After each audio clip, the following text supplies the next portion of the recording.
Bodega Raval. Yeah, tell us how you got started. So my wife and I went on our honeymoon to Spain.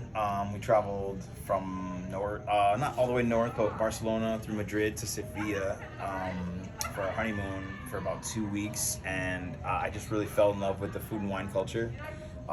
Just the bar atmosphere with really great and different food that we're not used to in the United States was something that really stuck with me, and it was so service driven that it really hit home with the way I really like to show people a good time at the restaurant. But traditional Spanish Tapas Pintxos are 1 to 2 bites, either on a bread or on a stick. Specialize in some cured meats and cheeses.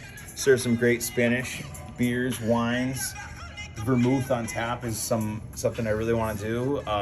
Cider, northern Spanish cider. And How did you become a chef? Chef was really I'm actually Italian and Portuguese, and just grew up not really going out to eat a lot. Just like we cooked our meals. It's in your blood. It's really in my blood, yeah. But my mom, my dad are both great cooks. I actually went to Johnson & Wales, which is known as a culinary school. But I went for Rhode Island, Providence, Rhode Island. Love going back when we can. But my friends all were in the culinary campus, and I was in events and entertainment management. But I played soccer with them, and when they worked at restaurants, I just really worked with them, and I never really left. I always went back to the restaurant business because it kind of stole my heart. But so tell us about some of these. What's going on here? Sure. So this is called a Toasted Matrimonial. What we have is this is a vinegar cured anchovy. The brown is a salt cured anchovy, so you kind of get the salty, savory, tangy, and the very salty. It's on a toast with a roasted piquillo pepper. It's matrimony, a marriage between the flavors. We top it off with some cheese to kind of give it a creamy texture, and some sherry vinegar to balance it off again. Over here is pan con tomate, which is a classic Catalonian dish. They used to rescue their stale bread by adding some olive oil, rub some garlic on the bread, and top it with some tomato pulp.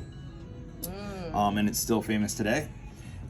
Here we have the boquerones on their own, which is once again the vinegar cured anchovies. They start off a darker color, but the vinegar actually activates and turns the anchovy white.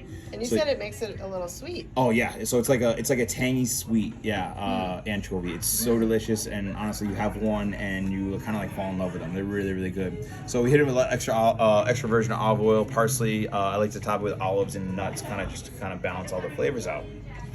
What else do we have? Tell me about this. Okay.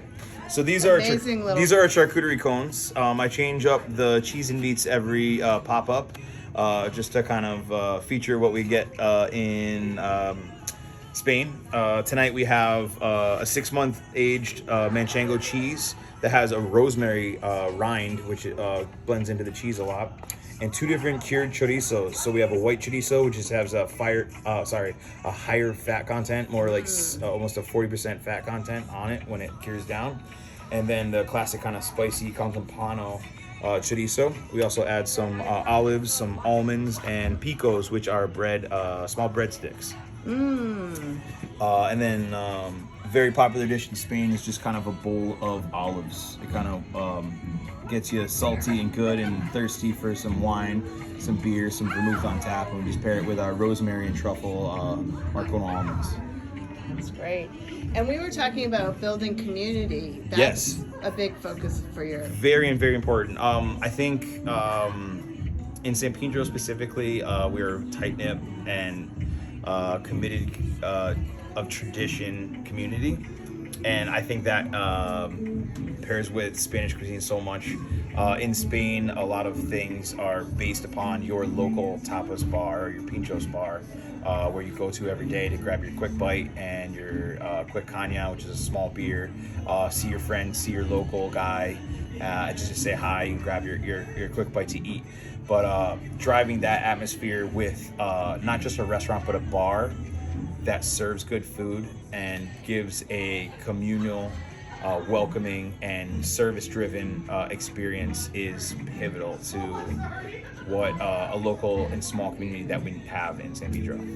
And success. And success. I think, And yeah, you know, I think, having yeah. a community that surrounds you, Yeah. it equals success. It truly does, yeah. When you give someone incentive to come back by giving them a welcome atmosphere, they tend to come back a lot. So, yeah. Well, I'm so excited to be here today and to have found this kind of what I call a little bit of a speakeasy, because we're in the back of your wife's store. My wife's store, Round Trip Collective, yeah. So she opened right before the pandemic happened, February 2020.